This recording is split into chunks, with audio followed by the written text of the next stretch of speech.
Genesis chapter 2. Thus the heavens and the earth and all the host of them were finished. And on the seventh day God ended his work which he had done, and he rested on the seventh day from all his work which he had done. Then God blessed the seventh day and sanctified it, because in it he rested from all his work which God had created and made.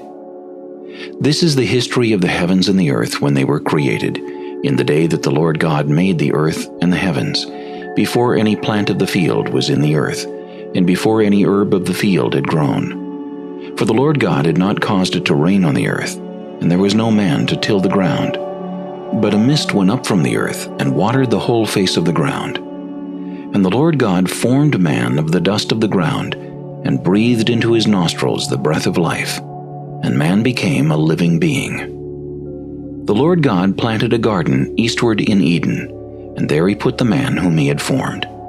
And out of the ground the Lord God made every tree grow that is pleasant to the sight and good for food. The tree of life was also in the midst of the garden, and the tree of the knowledge of good and evil.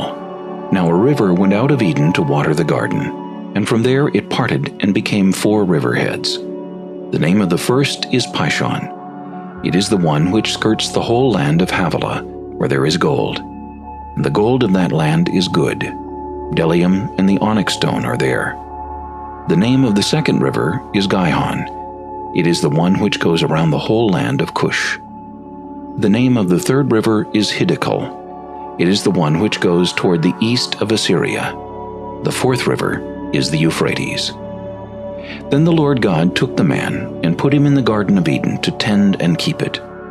And the Lord God commanded the man, saying, Of every tree of the garden you may freely eat, but of the tree of the knowledge of good and evil you shall not eat, for in the day that you eat of it you shall surely die.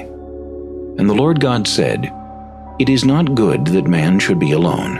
I will make him a helper comparable to him. Out of the ground the Lord God formed every beast of the field, and every bird of the air, and brought them to Adam to see what he would call them. And whatever Adam called each living creature, that was its name. So Adam gave names to all cattle, to the birds of the air, and to every beast of the field. But for Adam there was not found a helper comparable to him.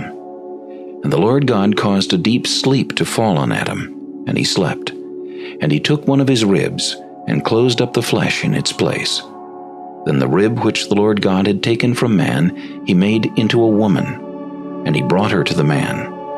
And Adam said, This is now bone of my bones, and flesh of my flesh. She shall be called woman, because she was taken out of man. Therefore, a man shall leave his father and mother, and be joined to his wife, and they shall become one flesh. And they were both naked, the man and his wife, and were not ashamed.